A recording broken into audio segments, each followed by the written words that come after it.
Hello friends, আজ আমি করতে চলেছি পটল চিংড়ি। তো পটল চিংড়ি করতে যা যা লাগছে, চিংড়ি মাছটা ভেজে নিয়েছি, আর নিয়েছি পটল, আলু, তারপরে নিয়েছি পেঁয়াজ কুচোনো, পেঁয়াজ, শুকনো লঙ্কা বাটা, টমেটো কুচি, আদা রসুন বাটা, কাঁচা লঙ্কা। মশলায় নিয়েছি জিরে, ধনে, হলুদ, নুন, 2 রকমের লঙ্কা গুঁড়ি, চিনি, আর ফোড়নে দিচ্ছি তেজপাতা, শুকনো লঙ্কা, সাদা জিরে, আর সর্ষের তেলে করব। এবার আমি পটল আর আলুটা ভেজে নেব। দিয়ে দিয়েছি সর্ষের তেল, তেল গরম হয়ে গেছে, আলুগুলো ভেজে নেব নুন হলুদ দিয়ে।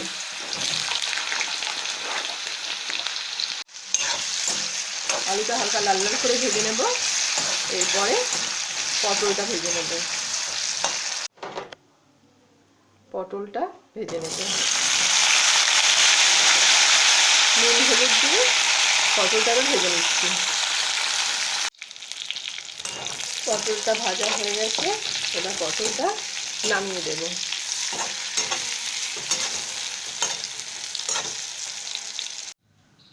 তেল দিয়ে দিয়েছি আর একটু, আর ফোড়ন দিয়ে দিলাম তেজপাতা, শুকনো লঙ্কা, সাদা জিরে। এবার পেঁয়াজটা দিয়ে দেব।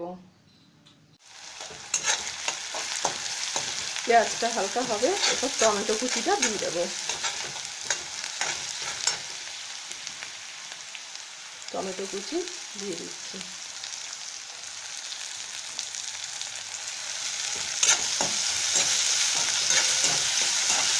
একে একে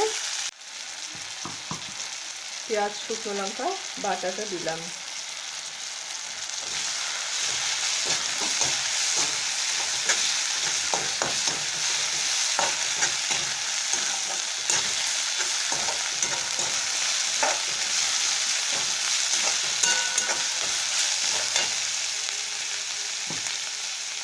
আদা রসুন বাটাটা দিয়ে দিলাম।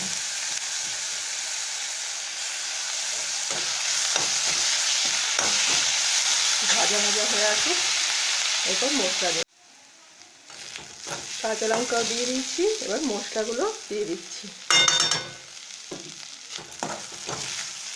সামান্য জল দেব।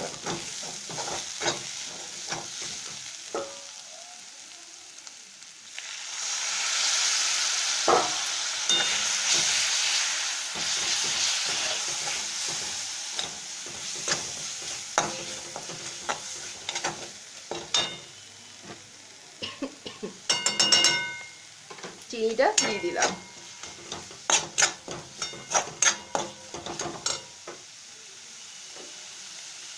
একটু জল দিলাম।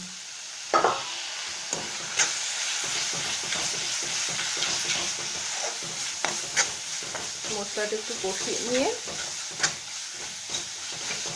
জল দেব অল্প।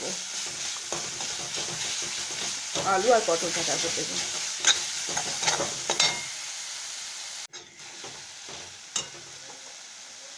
আলু পটলটা দিয়ে দিচ্ছি।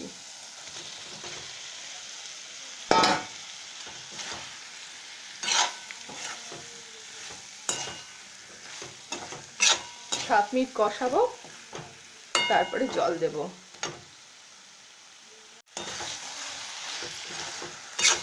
হয়ে গেছে এটা কষানো, এবারে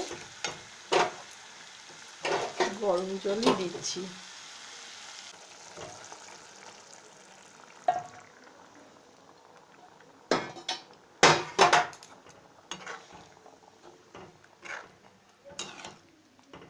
ফ্লেমটা এবার বাড়িয়ে দিয়েছি, ঢাকা দিয়ে দেব।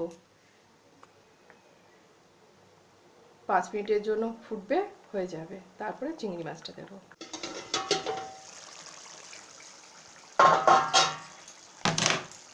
এটা অনেকটা হয়ে এসছে, এবারে আলু সেদ্ধ হয়ে গেছে, চিংড়ি মাছটা দিয়ে দিচ্ছি।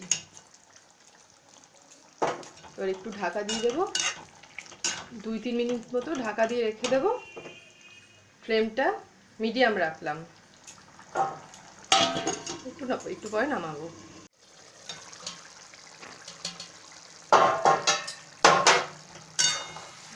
হয়ে গেছে এটা। নামানোর আগে আপনারা যদি চান গরম মশলাও দিতে পারেন, আমি দিচ্ছি না। এবার নামিয়ে ফেলবো। তো আমার এই পটল চিংড়ি তো কমপ্লিট। আপনারা ঠিক এরকমভাবেই করবেন, দেখবেন খেতে খুব ভালো লাগবে। আর আমার এটা যদি ভালো লেগে থাকে আপনাদের কমেন্টে জানাবেন, আর লাইক করবেন, শেয়ার করবেন, আর প্লিজ চ্যানেলটা সাবস্ক্রাইব করে দেবেন।